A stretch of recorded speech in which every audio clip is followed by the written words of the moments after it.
Assalamualaikum warahmatullahi wabarakatuh. Baik teman-teman semua, kali ini saya akan menjelaskan tentang pertama itu ada macam-macam bencana, kemudian tafsir bencana, tafsir atau dalil Al-Quran tentang bencana, dan saya mengambil bencana gempa bumi. Kemudian yang ketiga itu urgensi mitigasi bencana, dan yang keempat itu pentingnya MPB atau manajemen penanggulangan bencana.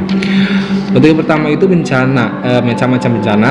Macam-macam bencana itu ada dua. Yang pertama bencana non alam, dan yang kedua itu bencana alam. Bencana non alam itu bencana yang terjadi karena faktor non alam, bukan selain alam. Misalnya kebakaran terjadi karena karena gas yang bocor. Kemudian ada juga kebakaran terjadi karena aluran listrik yang mengalir tapi tidak normal atau terputus.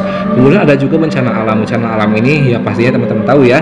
Bencana alam ini ada contohnya ada bencana alam gempa bumi, tsunami, banjir, dan angin topan.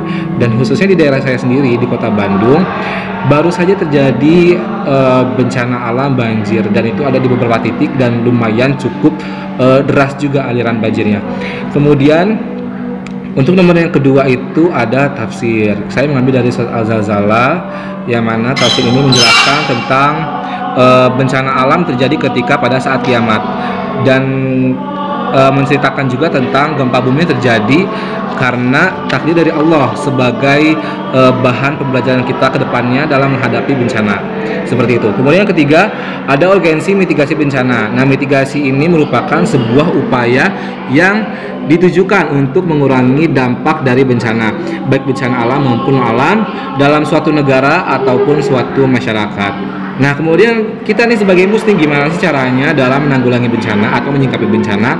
Yang pertama itu pastinya kita harus yakin bahwa bencana itu selalu datang dari Allah, adalah takdir dari Allah. Yang kedua, senantiasa melakukan amar ma'ruf, memerintahkan kepada kebaikan kepada masyarakat agar menjaga kelestarian lingkungan dan keharmonisan lingkungan. Kemudian ketiga, nahi munkar, mencegah kepada kemungkaran. Bencana alam juga terjadi karena ulah manusia gitu kan. Bisa aja Allah itu memberikan peringatan melalui bencana agar manusia itu berhenti untuk melakukan berbuat dosa atau berbuat kesalahan atau berbuat hal yang patah kepada alam. Oleh karena itu nahi munkar ini mencegah manusia untuk berbuat jahil terhadap alam semesta. Dan yang keempat itu dakwah bilhal. Kita dakwah bilhal ini dakwah dengan mengimplementasikan ilmu dakwah pada kegiatan sehari-hari. Salah satunya untuk menyikapi bencana alam ini, dakwah bilhal ini contohnya ada melestarikan alam, mengajak melestarikan alam. Misalnya nih anak-anak LPA ya. Anak LPA itu biasanya kan ngadain kayak penanaman 1000 pohon gitu kan. Itu merupakan dakwah bilhal dalam melestarikan alam dan juga sebagai upaya kita dalam menyikapi bencana alam.